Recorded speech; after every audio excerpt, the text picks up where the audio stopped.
Good evening, Ramesh Bhaiya. Good evening, Nana. I'm happy to be talking to you today.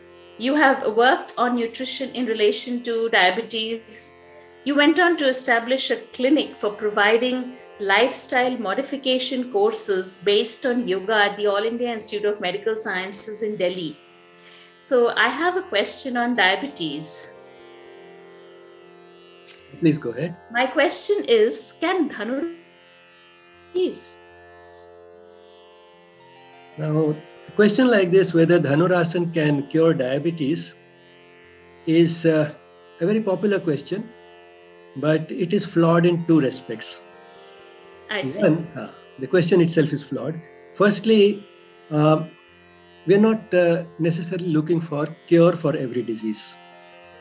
So, cure means that after that, no treatment would be required. The person will be as healthy as he was as a child when he didn't have any disease. We didn't have diabetes. So we're not really looking for cure, we are looking for management, which means being able to live a normal life in spite of the disease.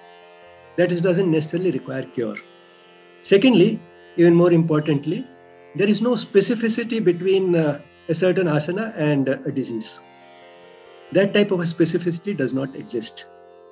The reason why Dhanurasana and a few other such asanas are normally associated with the treatment of diabetes, and it's thought that these asanas would help in the management of diabetes, is because in these asanas, the abdomen undergoes sort of a squeezing or bending. And there is an explanation which has been passed on from generation to generation among yoga teachers without really any evidence, that as a result of squeezing the abdomen, the pancreas gets squeezed, and from the pancreas insulin is released, and therefore the person gets well. The person having diabetes, he has a deficiency of insulin, and insulin is manufactured in the pancreas. If you squeeze the pancreas while doing these asanas, some insulin would be released and the person would get well. Now, pancreas is not like a bag of insulin, which you can just squeeze and send some insulin into the blood. Secondly, we don't need insulin just at random any time of the day. Insulin is required soon after a meal, whereas these asanas are being done in the fasting state on an empty stomach. That is not the time when we need to release insulin.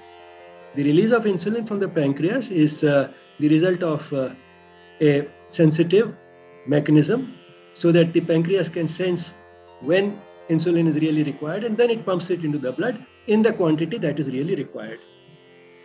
Now, just to sort of see whether this thing which is being passed on from generation to generation has any basis, we did a study at the All India Institute of Medical Sciences, and what we did was to measure insulin levels immediately before and after some such asanas, which are normally thought to help in the treatment of diabetes. And we found that there is absolutely no difference. It doesn't make any difference. There's no increase in the rise of insulin levels in the blood as a result of these asanas. So this explanation is a myth, and also really does not appear reasonable, because after all, you can't just squeeze the pancreas and squirt some insulin into the blood at random any time of the day and hope diabetes to get better.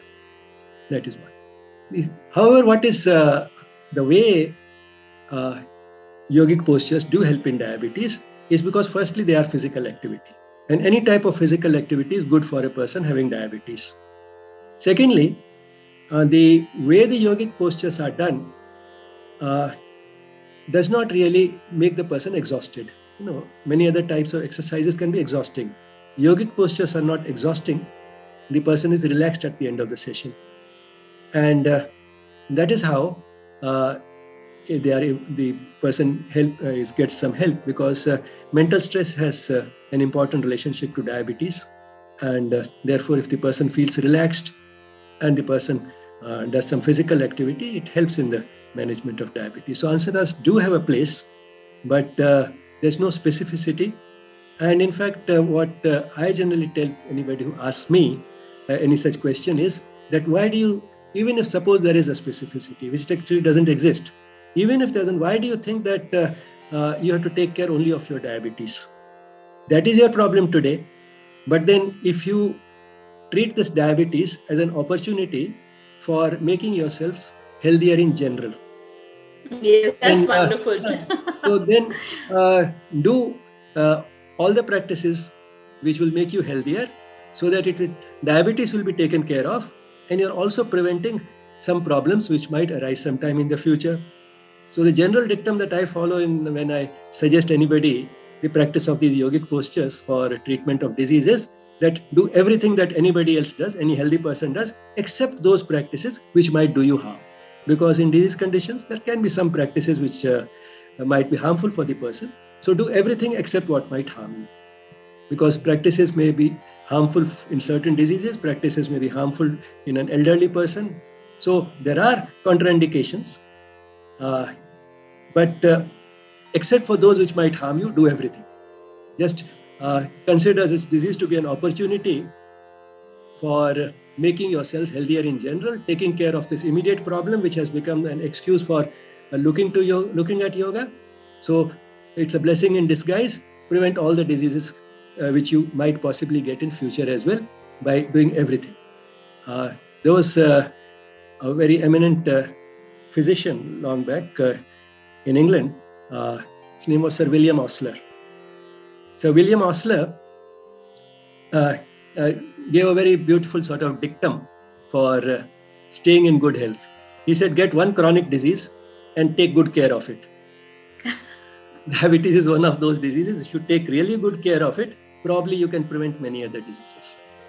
And particularly, that's absolutely correct. Particularly if you use yoga for the treatment.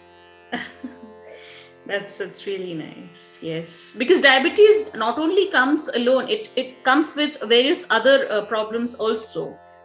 So possibly sometimes blood pressure, various other problems. So that was very, very enlightening.